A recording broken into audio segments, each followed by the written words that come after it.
Listo, muchas gracias. Estaba con un problema aquí. Bien, para nuestros cursantes, doy a conocer el perfil de nuestro siguiente expositor. Se trata del doctor Juan Carlos Mas Weaving. El doctor Juan Carlos Mas es jurista peruano, es abogado y maestro en Derecho Penal y Procesal Penal por la Universidad César Vallejo. Además es árbitro en Derecho por el Centro de Arbitraje Concilium 21 de Perú. También es profesor visitante por la Universidad Autónoma de Nuevo León en México, profesor visitante por la Universidad Autónoma de Ciencias de la Seguridad de Nuevo León, México, y docente investigador de pregrado en la experiencia curricular de Derecho Procesal Penal. También ha sido director del Taller Permanente de Derecho y Literatura, conferencista nacional e internacional en temas de derechos humanos, así como derecho y literatura. Le damos un cordial saludo de bienvenida al doctor Juan Carlos Mas Weaving. ¿Cómo está, doctor? Buenas noches.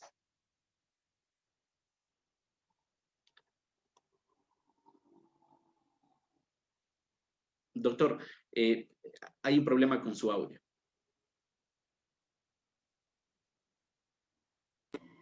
Ya. Muy buenas noches, doctor Damián. No sé si ahora sí se me escucha.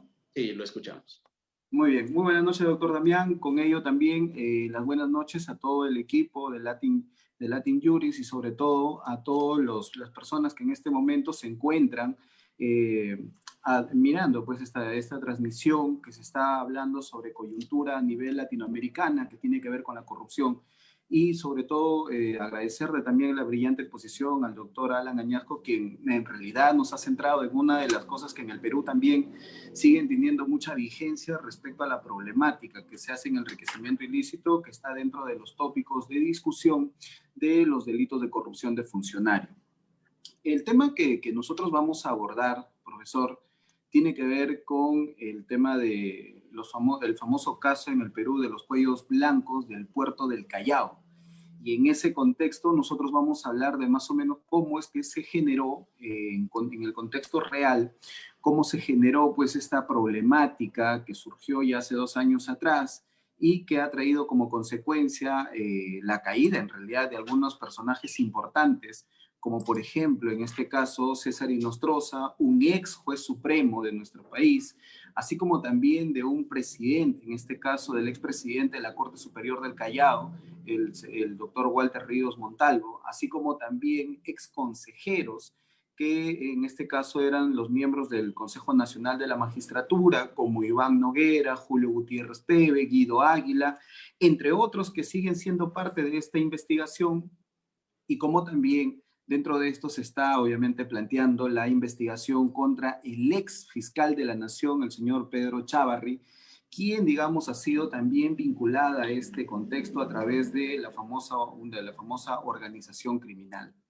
Es importante un poco abarcar cómo sucedieron los hechos, ¿no? Los hechos en realidad surgen a partir de una interceptación telefónica que se realiza en su momento en una investigación que no tenía una vinculación necesariamente con el tema de investigar a jueces y fiscales o supremos, superiores, sino que estaban investigando esa vinculación entre algunos jueces del Callao, sobre todo, y algunas organizaciones criminales, pero a partir, ¿no es cierto?, de unas situaciones empresariales, sobre algunos temas de apoyo que se estaban dando, en este caso lo que podría conocerse, ¿no es cierto?, como un tráfico de influencia, que podría haber sido un cohecho pasivo específico, entre otros delitos que estaban enmarcados en esta investigación.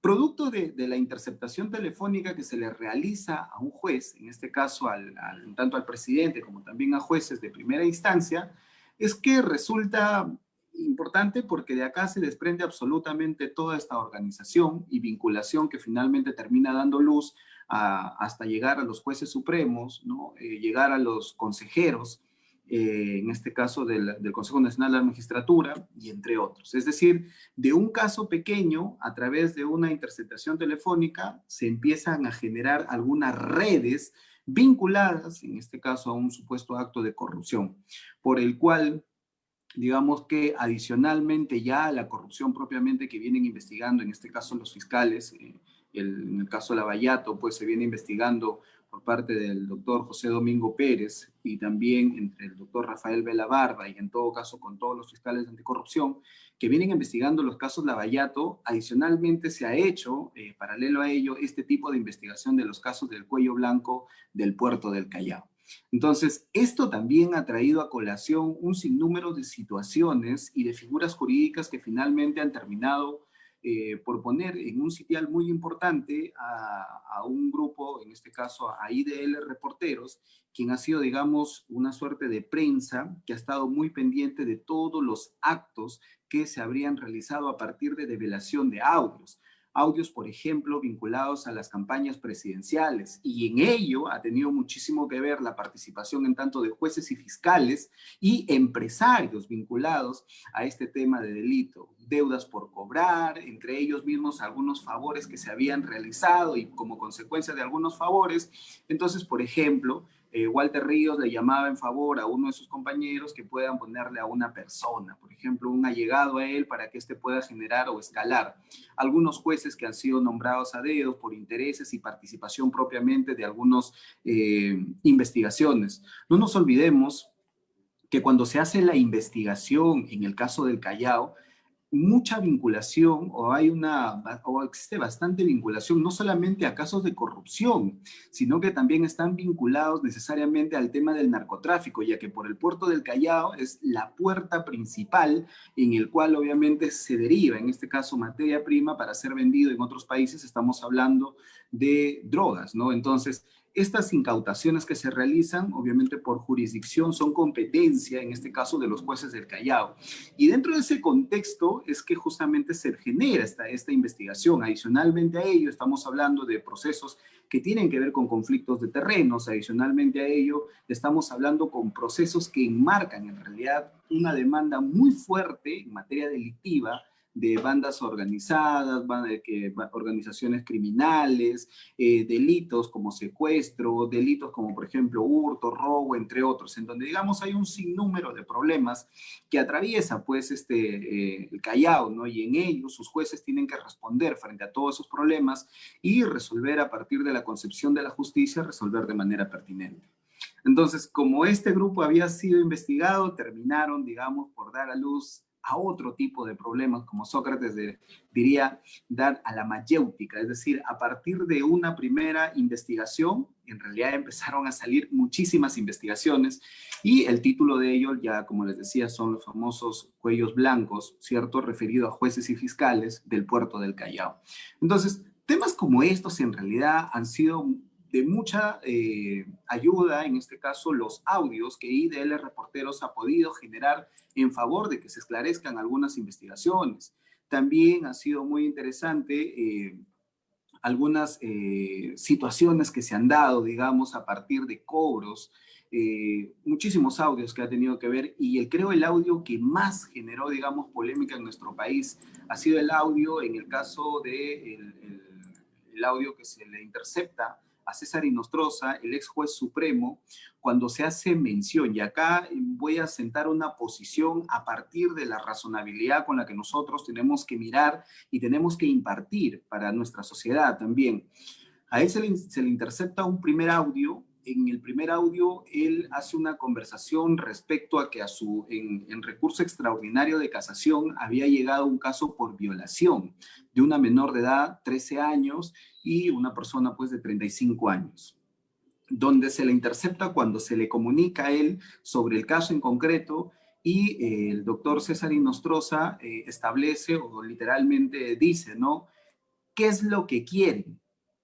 Ese término, ¿qué es lo que quieren?, en realidad terminó generando muchísimo aspaviento en nuestra sociedad. Es más, llegaron al punto, a partir desde una primera perspectiva crítica, a destruir completamente y ponerle en una condición totalmente deplorable a este juez supremo, quien había planteado dentro de la conversación, en realidad le pregunta, ¿y qué es lo que quieren? Entonces, esa palabra, digamos, significó un golpe durísimo para el Poder Judicial y a partir de ahí se generaron muchísimas investigaciones.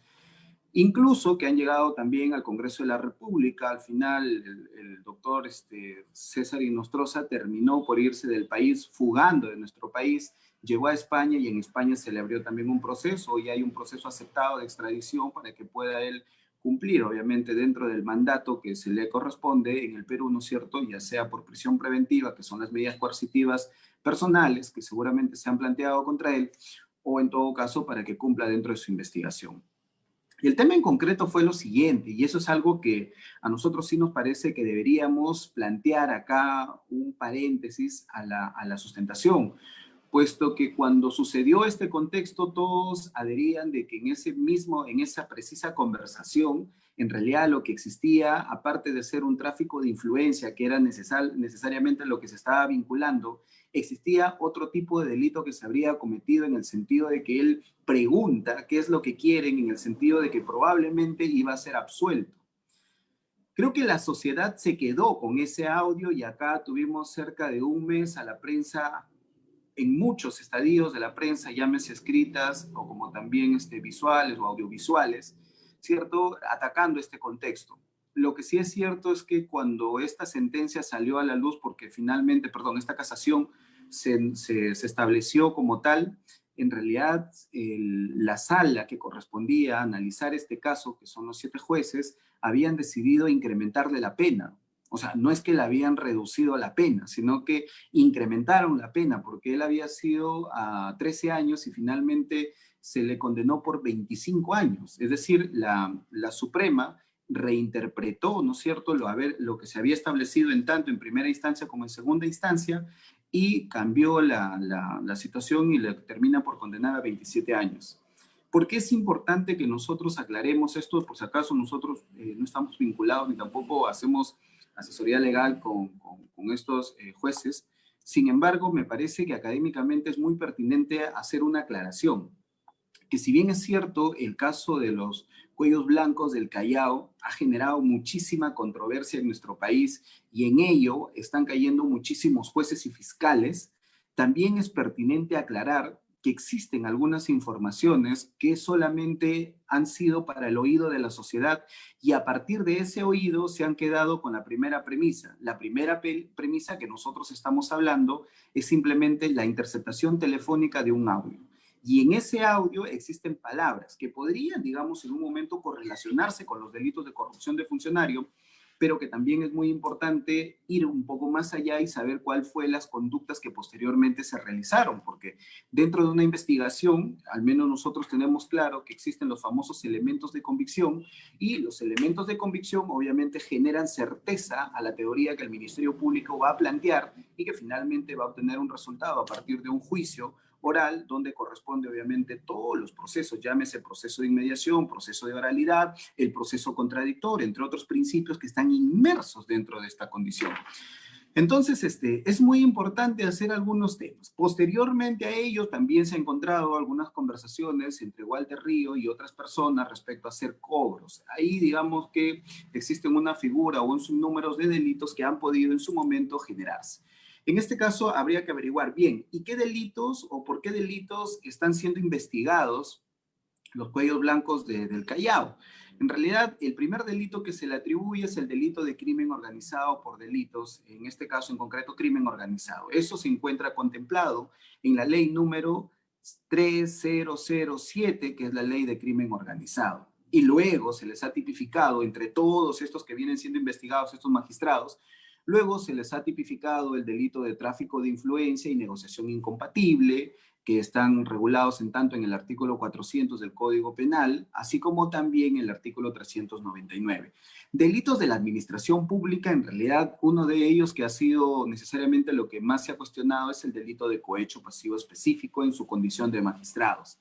Eso está tipificado pues en el artículo 399 del Código Penal. Asimismo, se le han atribuido otro tipo de delitos, que es lo que finalmente nosotros estamos hablando. Dentro de este contexto, resulta muy pertinente para un poco explicar, es hablar, obviamente, cuál es el verbo rector de lo que finalmente nosotros queremos saber. Creo que el bien jurídico protegido en el Perú, bajo el delito de corrupción de funcionarios, sigue siendo preservar el buen funcionamiento de la administración pública. En ese contexto, obviamente, de la preservación del buen funcionamiento de la administración pública, es que se pueden imputar este tipo de delitos que están encajados, como lo vuelvo a repetir, desde el 376 de nuestro Código Penal en adelante, ¿cierto? Que son los delitos de corrupción de funcionarios, entre ello peculado, entre ello cohecho, entre ello concusión, entre ello colusión, entre otros delitos que se van sumando y que finalmente son parte o tienen al bien jurídico protegido, como se ha denominado el buen funcionamiento de la administración pública. Respecto al delito de cohecho pasivo específico, en realidad, las conductas deben exigir una circunstancia, dádivas, en todo caso, los verbos rectores, para que las conductas sean típicas, exige pues que exista una aceptación, recibir, solicitar o una condición. Los medios corruptores que se analizan respecto a este delito, que es, digamos, uno de los delitos bases en el cual nos vamos a centrar, es el donativo, promesa, cualquier otra ventaja que pueda haberse generado, ¿no es cierto? Y la relación funcional, como nosotros ya tenemos, son los actos propios de las funciones que han sido transgredidos. Es decir, si el bien jurídico es la protección del buen funcionamiento, todo aquello que lacere el buen funcionamiento de la administración pública, entonces esta condición, ¿no es cierto?, haría que el hecho que se ha cometido sea un hecho típico. Y a partir de ahí, obviamente, las circunstancias ya de nuestro código nos narran unas singulares, o en todo caso nos narran hechos que podrían adecuarse de diferentes circunstancias y diferente condición a la que se encuentran. No nos olvidemos que el delito de cohecho, en el caso en el Perú, en realidad tenemos una serie de delitos, como por ejemplo cohecho pasivo propio, es decir, de manera genérica, todo aquel funcionario servidor, ¿cierto?, que en su condición acepte, reciba una promesa o cualquier otra circunstancia para favorecer lo que se encuentre en su cargo, inmediatamente nos encontramos dentro de este cohecho pasivo propio. También existe la figura del famoso cohecho pasivo impropio, que creo que esto debe estar regulado en gran parte de Latinoamérica, que es obviamente el hecho que se reciba un donativo, una promesa, cualquier otra ventaja en beneficio para realizar actos propios de sus funciones. Y acá, en realidad, acá sí hay un severo tema, ¿no? Por lo general, cuando uno es estudiante, a veces se entiende que debe, para que un funcionario cumpla sus funciones, generarle un incentivo, y a partir de ahí estamos obviamente dentro de esta condición de ser un cohecho pasivo impropio, ¿no?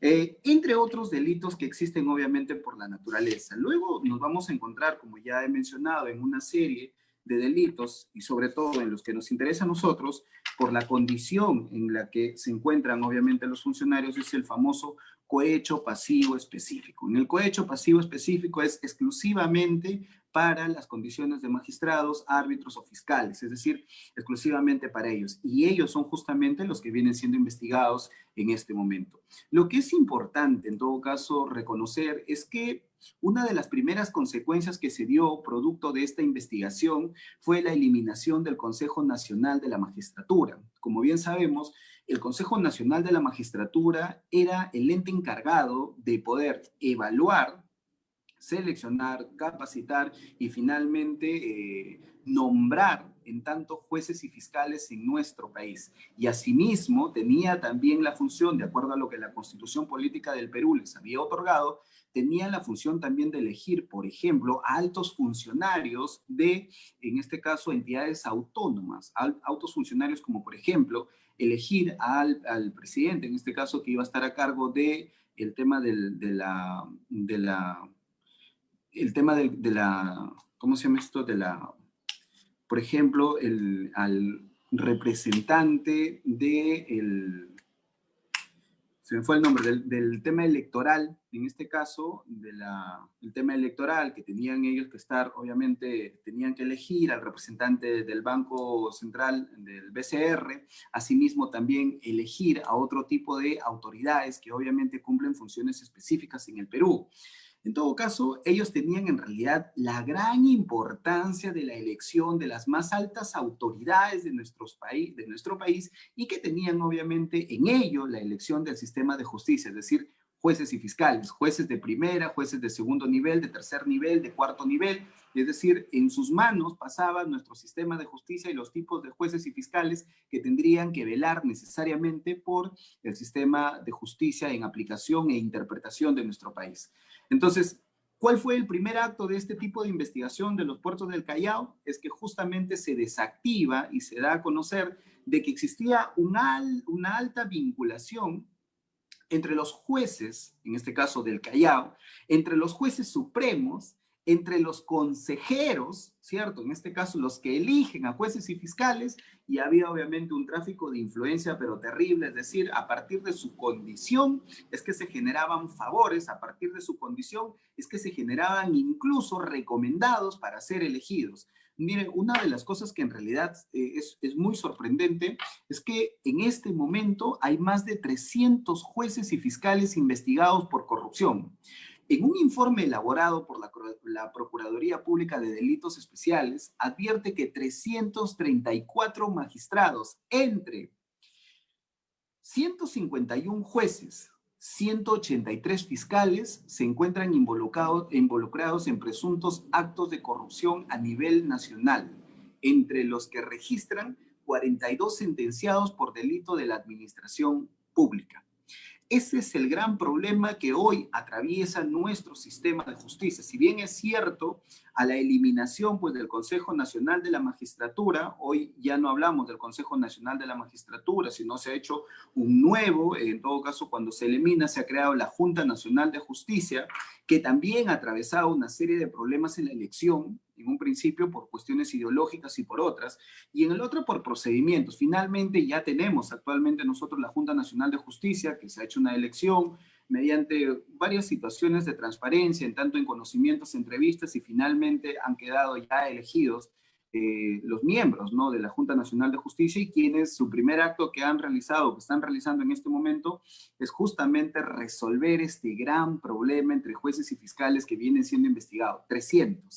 300 jueces y fiscales a nivel nacional que vienen obviamente atravesando una investigación producto de este contexto. Entonces, queda, digamos, en el Perú la sensación de que nuestro sistema de justicia por mucho tiempo ha estado capturado, o en todo caso ha estado enraizado en este tipo de circunstancias que creo que nosotros ya conocíamos, pero que, bueno, yo pienso que IDL, Reporteros, ayudó muchísimo para que se pueda, ¿no es cierto?, un poco a entrarnos a este sistema de corrupción y ver a partir de ahí cuáles han sido los niveles, en tanto de pequeños, ¿cierto?, en este caso de vínculos menores entre los jueces, secretarios, entre los mismos asistentes, y cuál ha sido el vínculo que ha generado entre los jueces superiores, jueces supremos, fiscales, fiscales superiores, fiscales supremos, Consejo Nacional de la Magistratura, universidades que han estado también inmersos a partir de algunos convenios de cooperación, ¿cierto?, nacional que se habrían generado, publicaciones que se han venido dando, reconocimientos que se les ha otorgado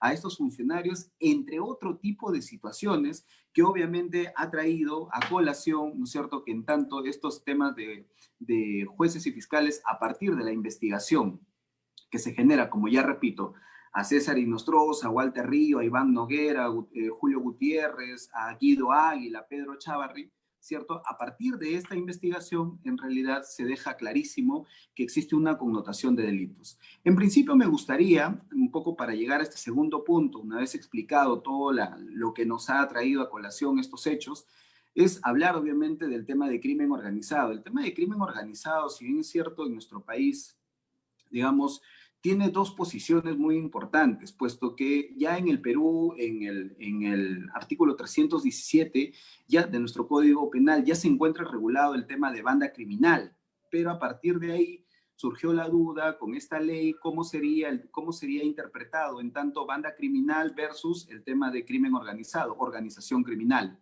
Entonces, a partir de ese contexto de la organización criminal, surge obviamente bastante jurisprudencia, y finalmente el año pasado, ¿cierto? El año pasado es que ya se lleva a cabo, digamos, o en todo caso, se toma como parte de esto ya una decisión en el acuerdo plenario. Mediante acuerdo plenario se publica la decisión, o en todo caso se hace una diferenciación entre lo que podría ser una banda criminal y la diferencia que existe, ¿no es cierto?, con organización criminal. El onceavo acuerdo plenario jurisdiccional de la Sala Penal Permanente Transitoria, según acuerdo plenario 08-2019, es que justamente se empieza a hacer una determinación. En sus fundamentos 14 y exclusivamente en el fundamento 20, hace una diferenciación cuando nos encontramos ante una organización criminal y cuando nos encontramos ante una banda criminal. Y no nos olvidemos que este acuerdo plenario, ¿cierto?, es publicado recién el año pasado a fines de agosto, es decir, un año hacia atrás exactamente. ¿Cuál es el punto? Es que justamente en esta aclaración de acuerdo plenario es que se hace también una introducción y curiosidad porque la introducción que se realiza para justificar la organización criminal es necesariamente que estén vinculados, por ejemplo, a actos de corrupción y que no necesariamente tendrían pues como en el 01-2017, en el acuerdo también de Sala, ¿cierto? En este acuerdo plenario 01-2017 habían establecido que para hablar de organización criminal tendría que tener la siguiente. Primero, una jerarquía. Luego tenía que tener una permanencia o estabilidad. Y lo más importante, tendrían que tener al menos un número mínimo, ¿no es cierto?, de personas y deberían tener una consecuencia. Es decir, no podría ser solamente que se reúnen para hacer una actividad y luego chao, luego ya no se conocen. No, tendría que tener, ¿no es cierto?, una jerarquía, una institucionalidad y una serie de actividades porque su fin es lucrativo, finalmente, a partir obviamente de estas cuestiones criminales.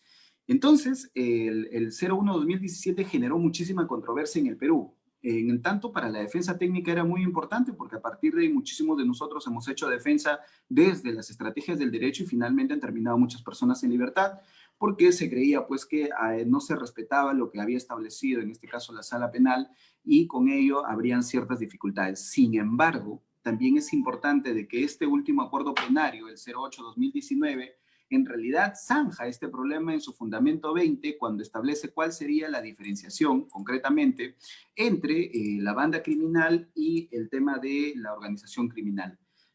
Técnicamente nos dice que la organización criminal en realidad ya no requiere de una permanencia, pero sí entiende de que pueden ser cometidos por altos funcionarios o por personas que conozcan sobre ciertas actividades que no necesariamente estén vinculados a un contexto de robo, de delitos menores, sino estamos hablando de delitos de enriquecimiento, justo de lo que hablaba el doctor que me antecedió, el doctor Alan Añasco, ¿no? O sea, justamente de ese contexto se jalaba para hablar de organizaciones criminales. Y entonces quedaba como consecuencia el 317, inciso B, que era de banda criminales, que solamente era un grupo que se había reunido para, por ejemplo, hacer un asalto, por ejemplo, cometer delitos, digamos, que no tienen mucha intensidad y que no han sido cometidos por violencia, entonces a partir de ello estamos hablando de una banda criminal.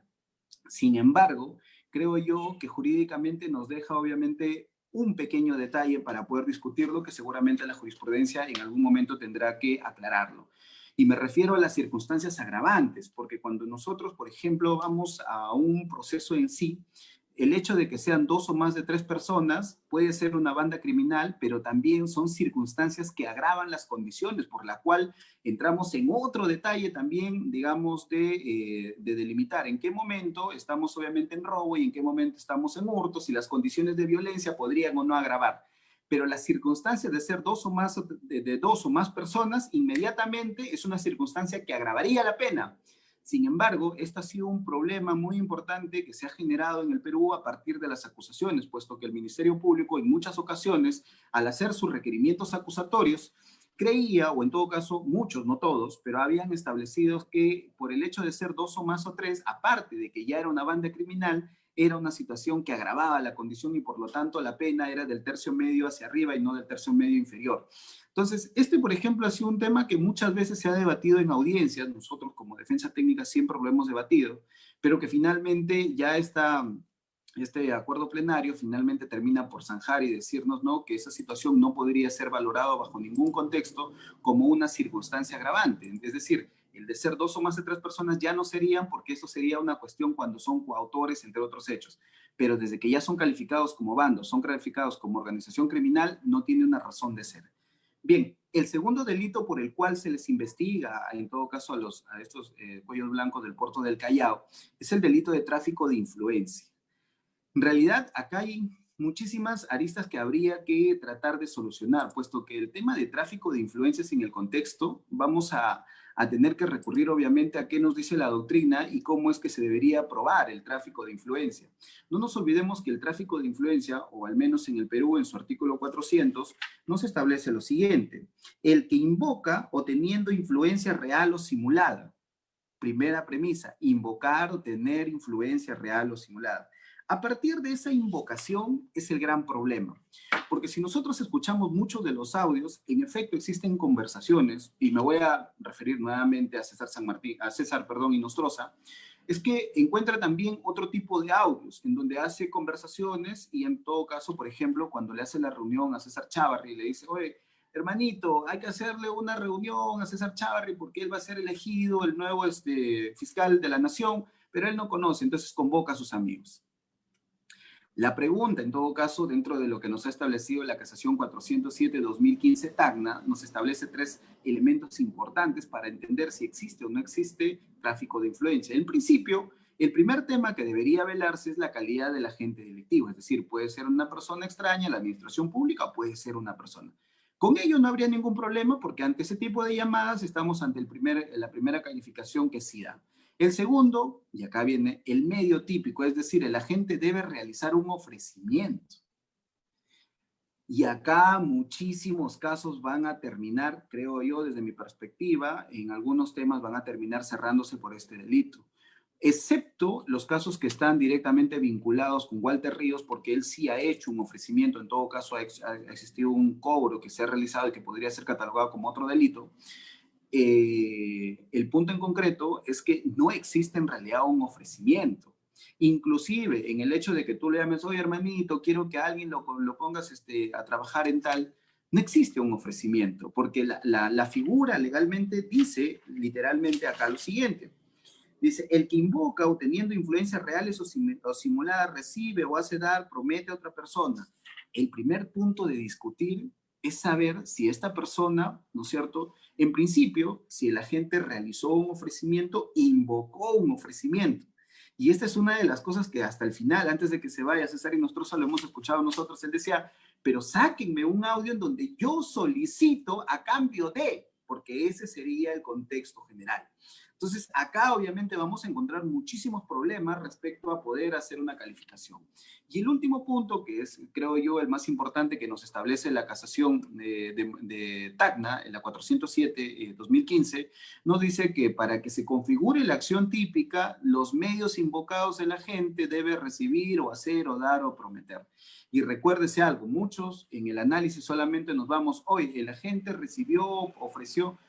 La cuestión es que yo te venda una simulación. Venderte la simulación implicaría un tráfico de influencia.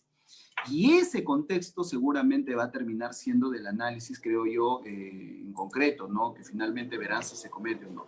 Ahora bien, respecto al cohecho pasivo específico, que es lo que nos interesa.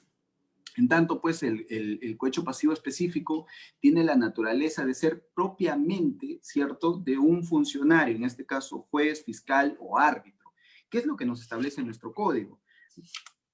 Respecto a este contexto, en realidad, hay que también tratarlo con pinzas, aunque aparentemente los audios que ha aportado IDL Reporteros y que ha sido recogido en este caso por la fiscalía, los fiscales que vienen trabajando detrás de este caso, aparentemente son muy contundentes, puesto que en los audios, en muchos de ellos ha comprometido y posteriormente se les ha hecho un seguimiento, es decir, ha hecho una comprobación, corroboración, que normalmente se requiere para que finalmente terminen por generar convicción en el momento que hagan un requerimiento acusatorio, que creo que eso es el tenor hacia dónde van a tener que apuntar.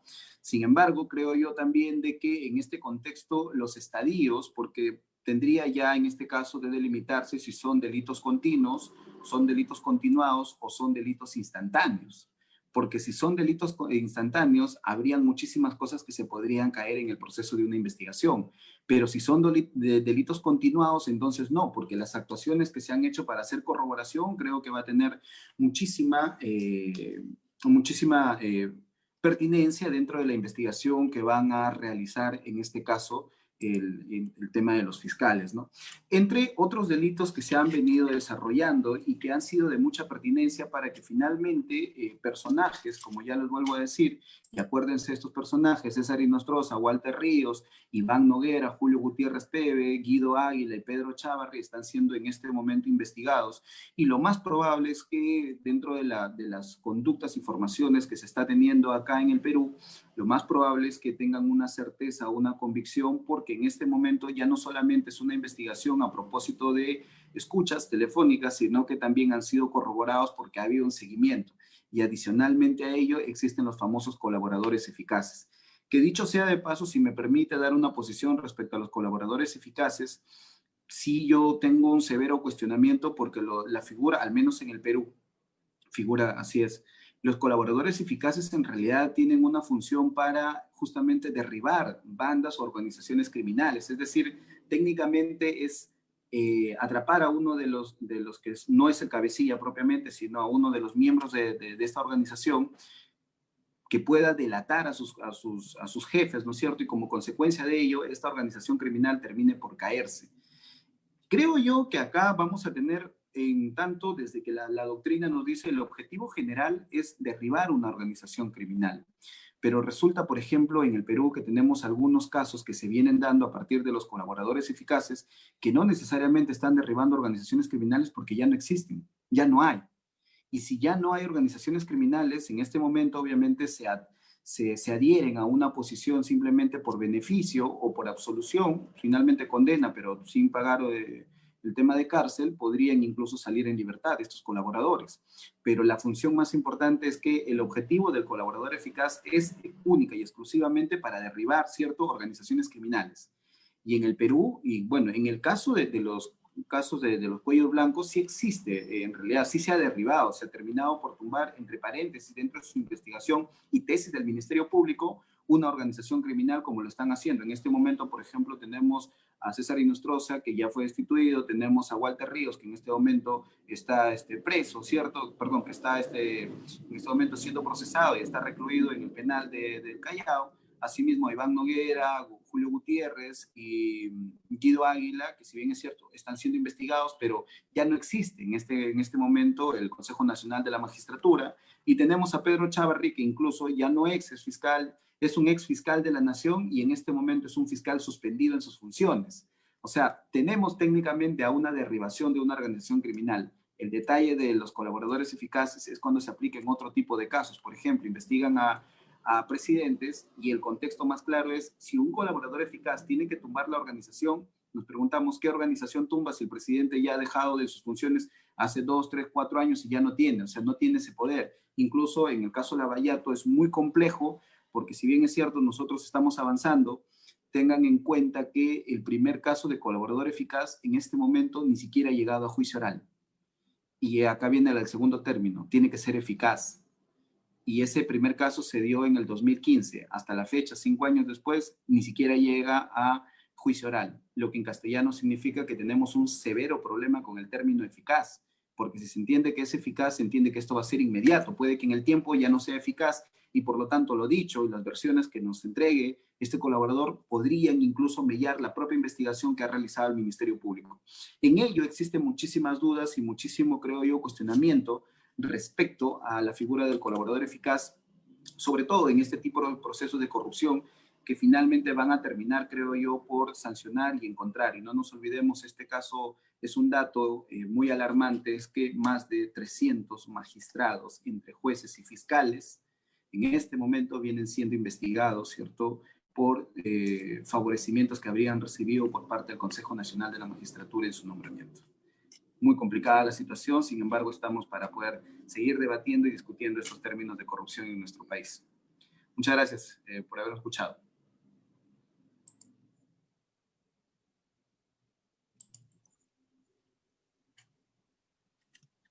Bien, muchísimas gracias, estimado doctor Juan Carlos Mas. Vamos a revisar algunas de las preguntas y comentarios del público.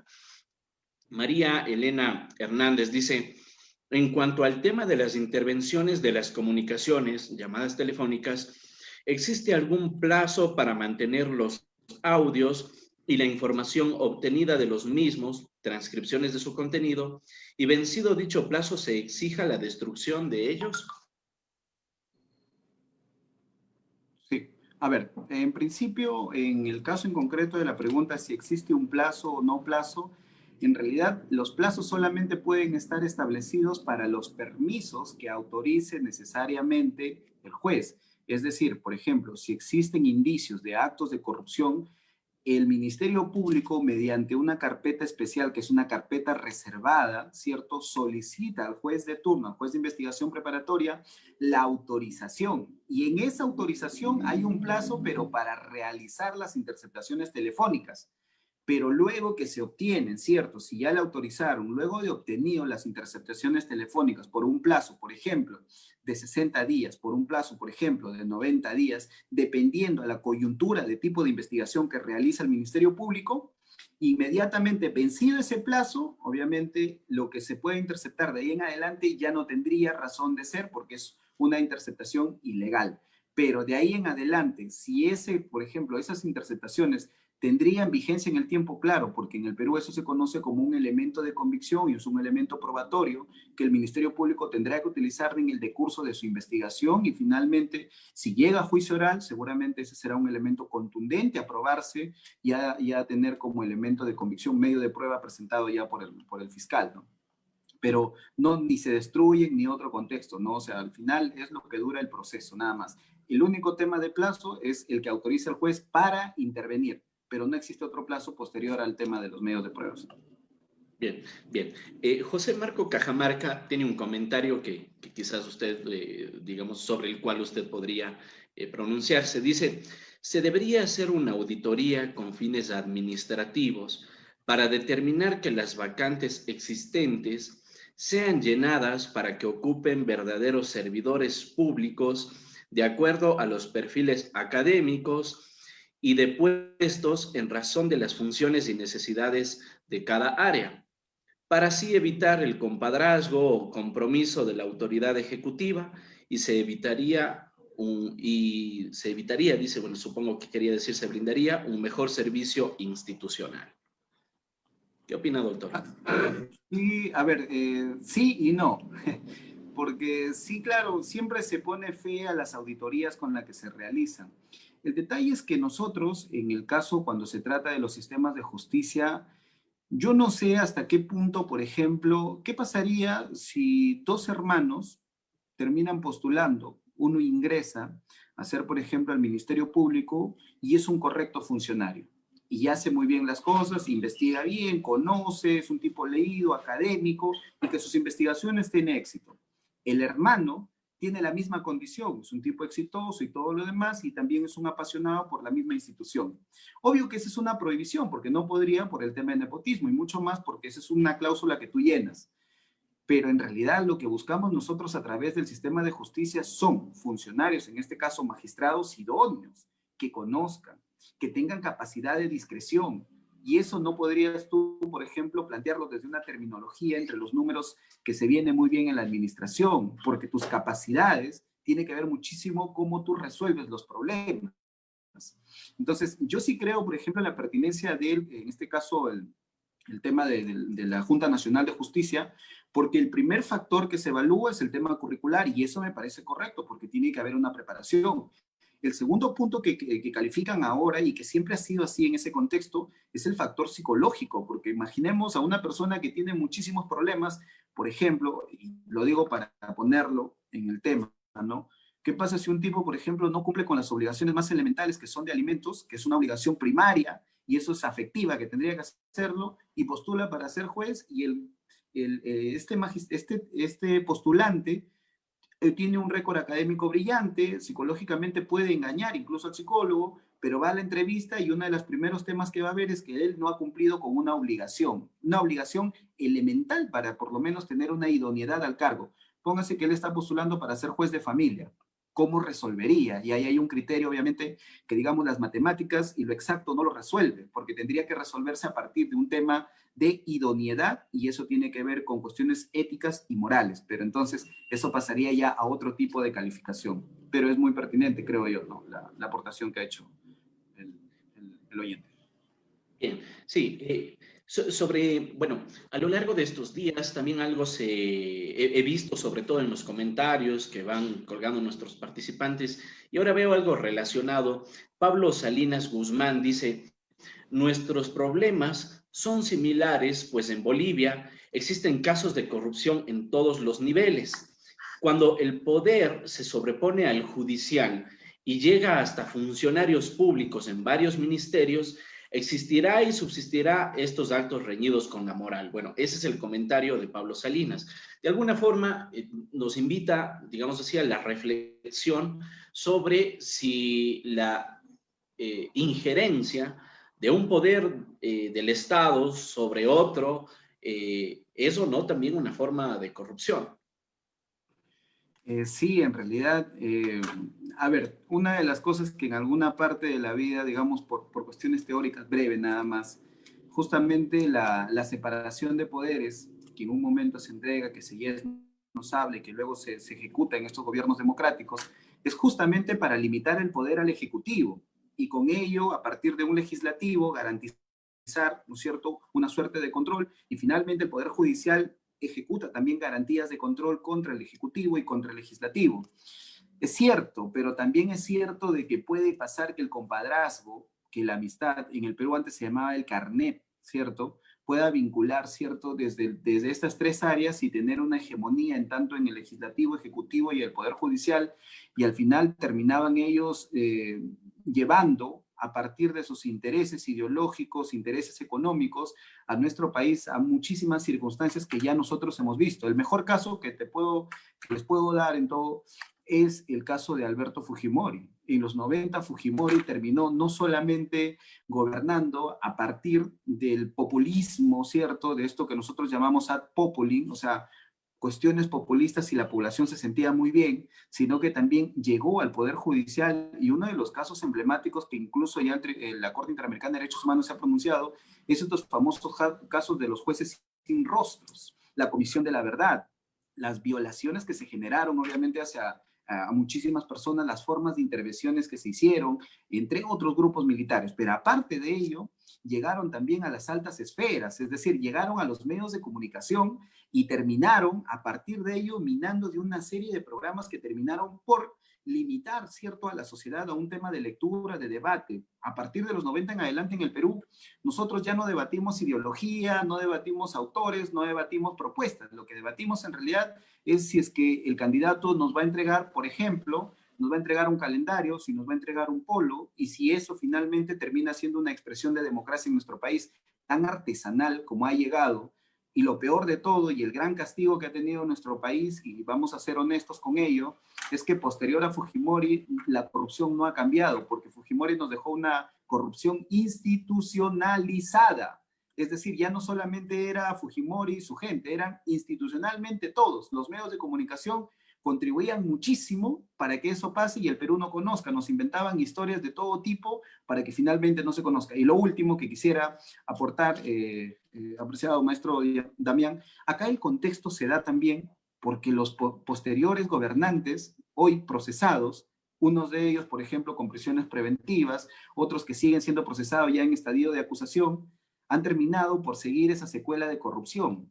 Y el gran problema es que en adelante hemos tenido outsider que no han discutido ideologías y solamente han discutido pequeñas propuestas, propuestas que han arrinconado a la sociedad a decir, bueno, este candidato. Es más, el próximo año nosotros tenemos elecciones y lo más probable que uno de los candidatos, y no digo que si está bien o está mal, sino propongo el tema, es lo más probable, como Kuczynski termina ganando sin partido. Sin partido. Y ese es un gran problemón que se genera para nuestro país para sostener una democracia. Y eso tiene muchísimo que ver con el sistema de justicia que nosotros estamos mirando. ¿Cómo podemos mirar nuestro sistema de justicia si el principal, en este caso, ente que debe sostener, que es el Ejecutivo, ni siquiera tiene una base doctrinaria, ni mucho menos una base democrática, ¿cierto?, para poder, digamos, solventar institucionalmente la democracia, los sistemas de justicia y las políticas públicas aplicadas en nuestro país. Severo problema con el cual nosotros tenemos y, bueno, estamos articulando de manera pertinente con este tipo de investigaciones y que esperamos, ¿no es cierto?, que se obtenga alguna respuesta para que nuestro país, obviamente, por fin resarce estos daños en el sistema de justicia y podamos obtener algo, creo yo, de decencia y sobre todo en el contexto más importante de moralidad, se nos devuelva la moralidad a nuestro país, ¿no? Así es, estimado doctor. Bueno, hay un montón de material aquí para discutir, pero cursos enteros para formular nuevos temas de largo, ¿no? Yo le agradezco muchísimo, estimado doctor Juan Carlos Mas Wibin, por su participación. La verdad, para nosotros es un motivo de honor conocer, compartir, interactuar, intercambiar con colegas de otros países y aprender, ¿no? También de las experiencias que tenemos a lo largo de América Latina. Vemos que tenemos muchos elementos en común y pues podemos seguir aprendiendo de eso. Muchas gracias, estimado doctor. Muchas gracias a ustedes. Fuertes abrazos en absoluto a toda la comunidad de Latin Juris y sobre todo a usted, maestro Damián, por permitirnos expresarnos y seguir, obviamente, a partir del conocimiento, a cortar distancias.